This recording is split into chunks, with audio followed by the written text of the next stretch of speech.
May apple pa pala dito. Ginagawa kasi namin tong ref. Kasi malamig. Kahit walang snow, malamig. Almusal tayo.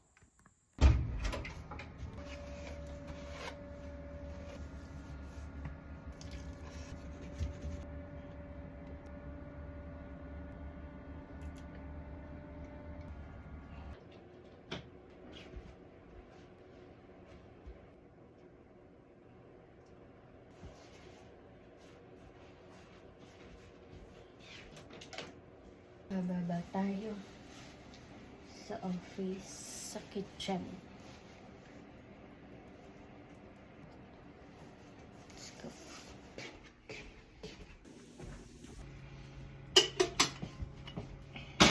It's a brunch day.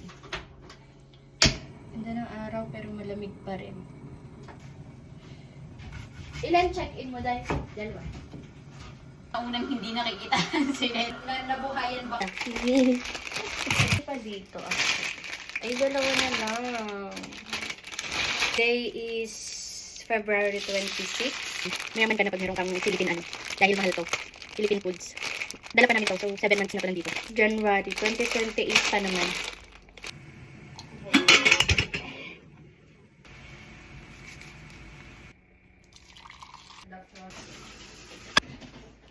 Praise and the Holy Spirit. Amen. Bless us, the Lord Spirit.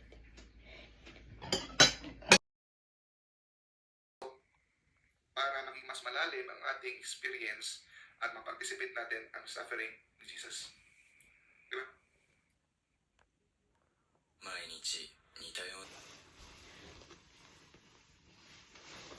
Day in my life.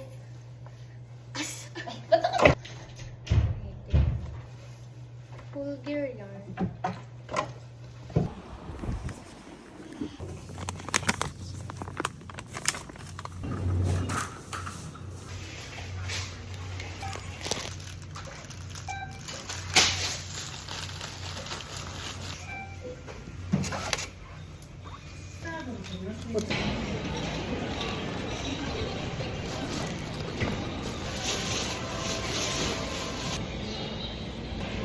So, nag-stop over muna ako dito para makainom ng water here.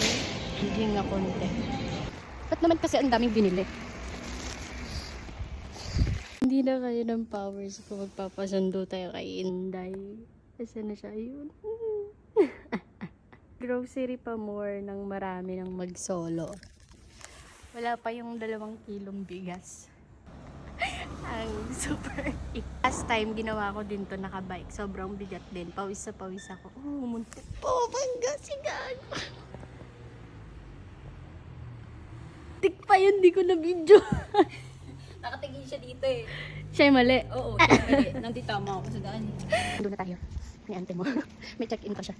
Pero tanong naman na dito yung retreat. So, bago tayo umakyat,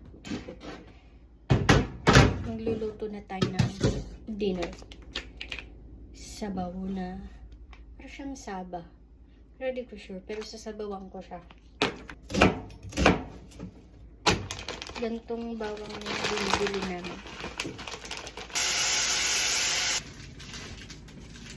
Madami-dami pa tayong sinigang sa isda.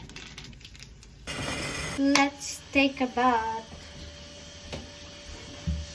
And sweaty. So usually gabi ako naliligo kasi pag umaga malamig, sobrang lamig. Meron naman kaming hot water pero iba talaga yung lamig di kaya. So gabi kami naliligo tapos kinabukasan half bath na lang. So dahil tayo ay napawis na pawis. Nandito na tayo. Every other day. Minsan after 2 days. No.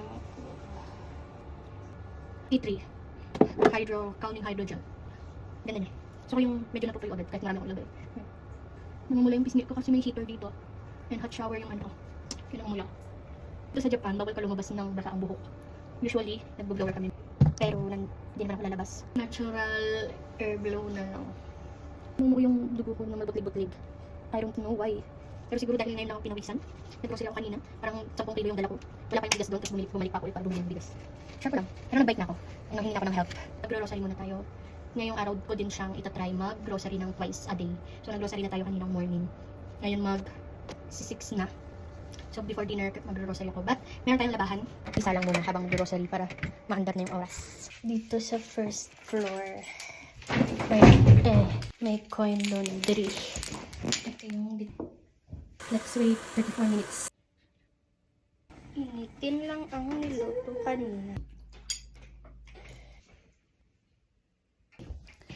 Kunin na natin yung labahan. Alas 10 na ng gabi. So, dito kami nag-dryer sa staff. Employees. Ito yung siya today. Kasi minsan hindi siya dryer. Dryer yung labahan. So, dito sa staff. Ayun pang guess. Pero yung washing, yun yung ginagamit namin. Bukas ko na po tutupiin. Naantok na ako. Dahil napagod tayo for today's video.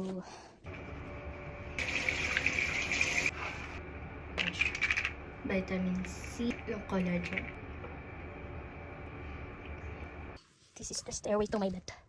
Wow. Abobot. Inspiration. My view. So pag nag-prepare ako, titingin ako dyan. Or dito. Ang sala. And then yung CR. Nanakit yung tuhod ko minsan pagka sobrang lamig. Or nasobrahan sa galaw, di ko alam. Or hindi na nakakagalaw. So pag ganyan, may nararamdaman na ako. Inaagapan ko na nito. Ito ay efficacent, galing pa sa Pinas. Roll on siya. Sa mga hindi mahilig mag-oil kasi malagkit. Ito hindi siya malagkit, tsaka mabango siya. Mabango. Roll on siya, pero gantuhin mo pa rin. Kasi sobrang tapang din niya. Malay ako kasi ang dami kong gingrocery kanina. Pinwears ako na akong bit-biting. Tama ba yun? Lagi ba akong ganun kahit nakabike? Para siyang knee pad. Sakit. Magsasaks tayo ngayon. Tayong home time. Very ano yan. Adulting. Minsan bagong ligo ako. Nagaganto ako. Pagising mo, magaan yung bukok mo din. Hindi sabog-sabog. Let's sleep. It's 10:06 na. Good night, everyone.